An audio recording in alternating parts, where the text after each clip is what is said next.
The film opens with a young woman, Ellen, calling out and asking for companionship. She is answered by a low, inhuman voice saying that she has awoken him from an eternal slumber. The voice comes from an unseen entity, viewed only through the silhouette in Ellen's drapes blowing by the window. He tells her that she is not meant for humankind. Ellen is seen going outside in the middle of the night. The entity asks if Ellen pledges herself to him for eternity, to which she agrees. Ellen is then seen lying in the middle of the ground while she moans. Suddenly, a monstrous figure appears and grabs her by the neck. Ellen begins to shake violently as she is being possessed. Germany, 1838. Years later, Ellen has married real estate agent Thomas Hutter and is living in the town of Wisborg. The two are deeply in love, and Thomas begins a new job working for Herr Nock. He congratulates Thomas on his wedding and tells him that he now needs a new wage. He tells him that he has been making a deal with a foreign count who is a very old line of nobility. He explains that the man wishes to acquire an old home in Wisborg for a retirement plan. Herr Nock says that the man is too infirm to travel and tasks Thomas to travel to him and make the deal. He tells him that the man lives in a small country east of Bohemia,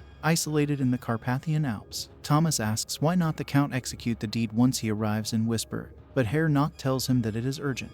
He tells him that the man will reward him handsomely and tells him that if he secures this account he will secure his official position in the firm. Thomas asks the name of the count, and Herr Nock tells him it is Orlok. When Thomas tells Ellen of his impending trip, she becomes upset. She tells him of a dream that she had on their wedding night, where all the guests had died and she was met by death as her groom, but Ellen claims that she had never felt so happy. Thomas tells her that when he returns he will buy a new house and they will leave together and put all her dark dreams behind her. Ellen begs him not to leave. Later, Thomas and Ellen travel to their friend's house. There they meet Friedrich Harding and his wife Anna. The couple have 2 daughters, and Anna is pregnant with a 3rd child. Thomas and Ellen spend the night there, and we see Ellen cutting a piece of her hair before putting it in a necklace locket. We see Herr Nock somewhere else sitting naked in the middle of a big satanic symbol while he writes something with his blood and tells the entity that everything is entirely as he has demanded.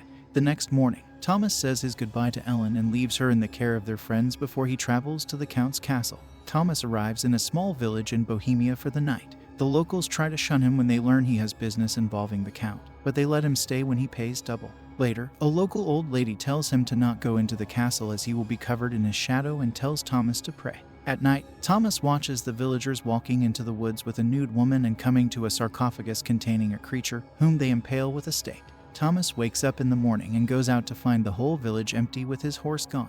Thomas later continues his journey on foot and walks alone into the woods. Suddenly, a carriage comes toward him and pulls up for him. Thomas gets into it and it escorts him to the castle in the mountains. Thomas meets Count Orlok, who mostly moves in darkness. He tells Thomas to address him as my lord and goes over the paperwork to buy a house in Wisborg.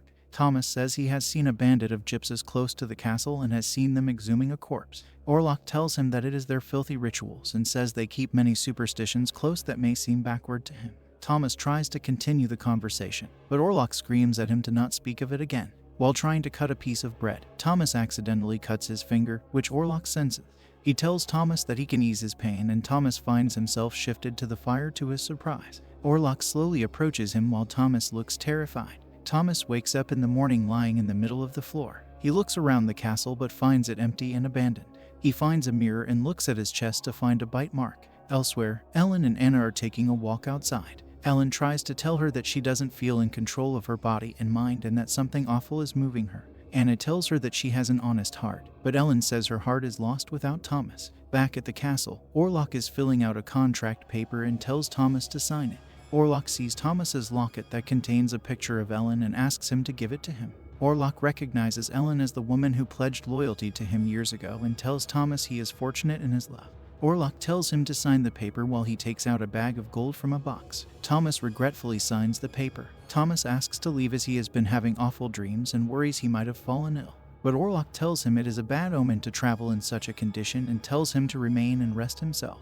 Thomas tries to object, but Orlok tells him he will do as he demands before he leaves. Thomas later wakes up from his sleep before he runs outside and tries to escape, but finds the gate locked. He opens a small basement door and gets inside. He sees multiple coffins with a big sarcophagus in the middle. Thomas opens the sarcophagus to find Orlok resting there, confirming to him that he is a vampire. Thomas tries to kill him with a pickaxe, but Orlok awakens and holds the pickaxe. He rises as the day turns into night. Thomas runs back to the castle as a group of hounds chases him. He closes the door before the hounds get to him. Orlok uses Thomas's locate to summon Ellen and make her sleepwalk as he tells her that her husband has lost her.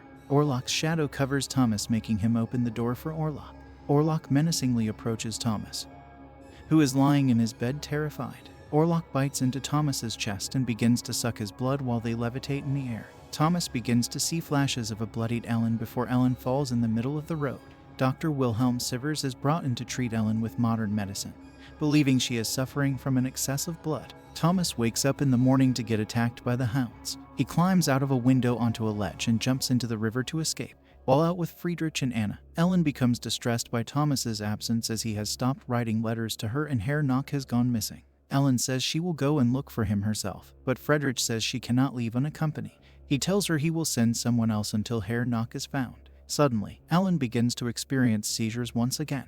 Meanwhile, at a hospital, Sivers is informed by one of the guards that Herr Nock has been found in a market and was seen killing 3 sheep with his bare hands before eating them raw. Sivers visits Herr Nock in a prison cell. Herr Nock looks disheveled and has a bunch of dead rats all over before he picks up a pigeon. He says that he is his servant before he bites the pigeon's head off. He tells them that he is coming and shall rain upon all of them and their empty corpses. Herr Nock then suddenly begins attacking Sivers as the guard tries to get him off. Ellen's seizures start to get worse as Friedrich and Sivers try to help her. Sivers tells Friedrich that Herr Nock has been found and tells him of his current state.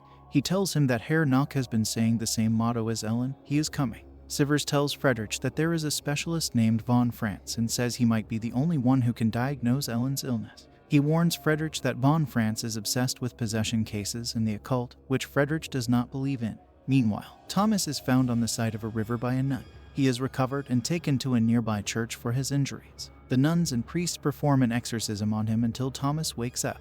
One nun tells him that he is covered with Orlok's shadow and suggests he stay here as Orlok can't get to him in the house of God. They tell Thomas that Orlok cannot leave and must return to the cursed earth where he was buried. But Thomas tells them that Orlok has already escaped by now as he is after Ellen. Elsewhere in a ship, a cargo containing Orlok is being transported to Wisburg. From the cargo, Orlok speaks to Ellen, telling her that he will no longer be a shadow to her and that their flesh will embrace as they will be one.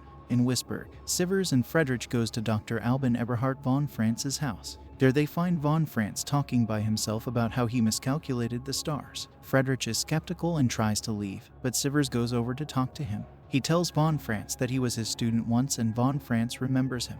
He tells Friedrich that one of his guests has fallen ill and that's why they come to him without them telling him of the matter. Back at the church, the nuns try to convince Thomas to stay until he gets better, but he rushes back home, knowing that Orlok has his sights set on Ellen. Back on the ship, one of the men informs the captain that most of the crew are falling ill and they fear that it might be a plague. One of the men tells the captain that one of their cargo is cursed. Back at Wisburg, von Franz visits Ellen and demands they untie her. He tells Sivers to not give her any medicine as her mind should not be clouded. Ellen talks about being haunted by Orlok and his impending arrival and how he has been haunting her mind and dreams since she was a child. She asks if evil comes from within or from beyond. Ellen later gets into her trance state. He proves to Friedrich and Anna that Ellen is truly not with them by stabbing her hand with a needle, to which Ellen does not react. Von Franz asks her what she sees, to which Ellen says an endless night, a specter of death, and that he is coming. Von Franz asks her who is coming, but Ellen begins shaking violently. Von Franz starts doing an exorcism on her, making Ellen act out berserk. She says that everyone will cry and no one will be left to bury the dead. Von Franz determines that Ellen is being controlled by a demon, though Friedrich is skeptical of this. He tells them that this evil has chained itself to Ellen. He tells Anna to keep close to Ellen and observe her behavior and report it, and tells Sivers to not give her any medicine even if she raves. Back on the ship, the crew is throwing dead members into the sea. One of the men takes out an axe and goes downstairs to kill Orlok. He walks through the dark as Orlok slowly creeps up behind him. The man opens the crate to find a swarm of rats inside. Orlok suddenly grabs him from behind and begins to devour him. At the hospital, Herr Nock begins to panic as he is tied to a chair. One of the guards unties him, but Herr Nock grabs him and bites into his neck, killing him. He runs off into the street screaming he is here as the ship finally arrives in the harbor of Wisborg. Thomas makes his way back to Ellen and falls off his horse as he reaches Friedrich's house. Ellen wakes up from her sleep as she senses Thomas's arrival and runs outside to him. Thomas tells her that Orlok has come for her and they need to leave. Friedrich gets a call and opens the door to find the authorities there. They take him to the wrecked ship as a swarm of rats containing a plague runs out of the ship and spreads into the city. The Count arrives at the old house he has bought. Herr Nock arrives there and pledges his service to Orlok. Orlok says that his plans can only be complete if Ellen repledges herself to him willingly, as it would not work if he took her by force. The next day, the swarm of rats continues to cover the city as they spread disease. At the hospital, Von France and Sivers analyze many dead bodies, and Sivers tells Von France that it is a blood plague.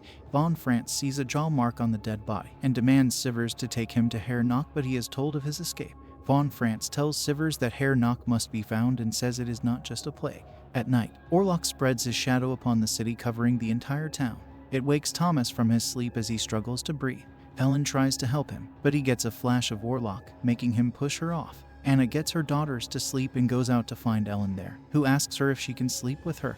Elsewhere, Friedrich is skeptical of believing a ghost caused all of this, but Von France tells him it is not just a mere ghost as it can manifest physically. Friedrich gets angry as he expects a more logical explanation than this in this critical time, but Von France tells him that this evil is so powerful that it is death itself.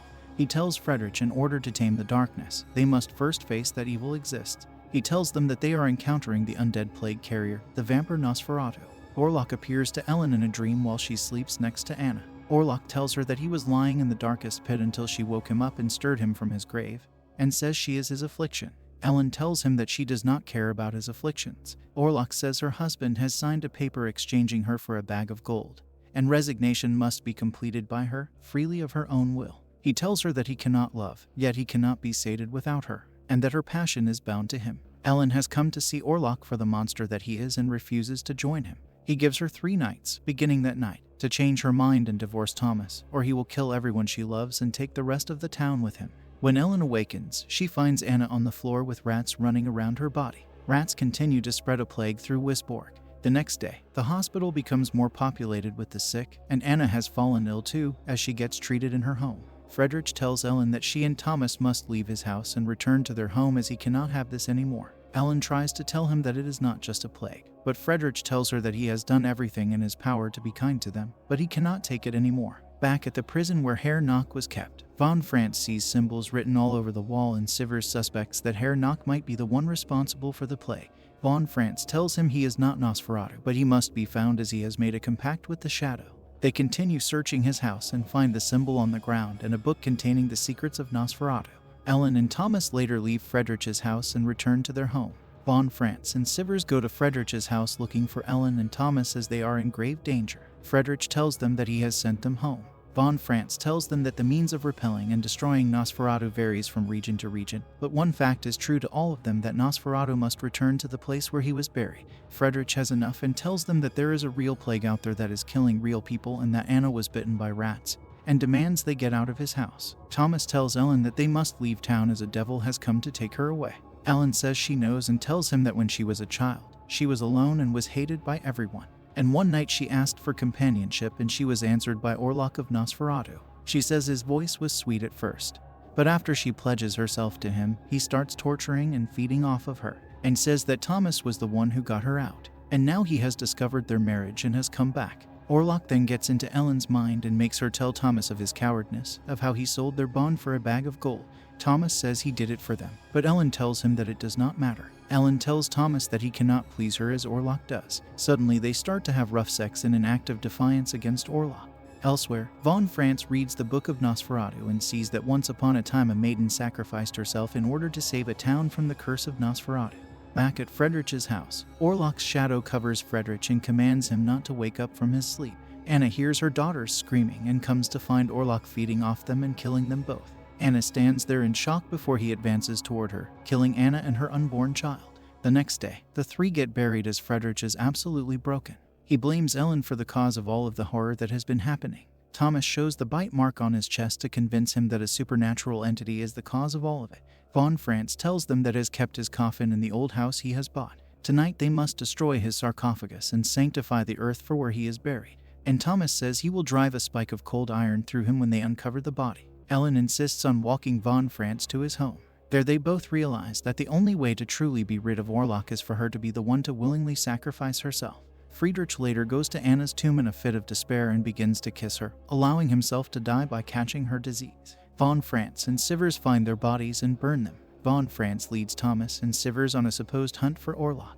They go to his manor and open his sarcophagus to kill him, but they instead impale Nock, who lies in there. He laments that he was never going to receive the benefits he was promised, as Orlok had only ever cared for taking Ellen. Thomas rushes back to Ellen while Von France burns the place to the ground. Orlok comes to Ellen's room as she willingly repledges herself to him. He kisses her and lies with her, having sex with her and feeding off her blood until the morning comes, realizing too late that he has been tricked. Orlok screams in agony as he bleeds to death and shrivels into a corpse, with Ellen holding him as she also starts to die. Thomas makes it back in time to see her alive long enough before she is gone. He weeps as he holds his wife's body in his arms. Von France concludes by stating that thanks to Ellen's sacrifice, the rest of the town was spared from the curse of Nosferatu.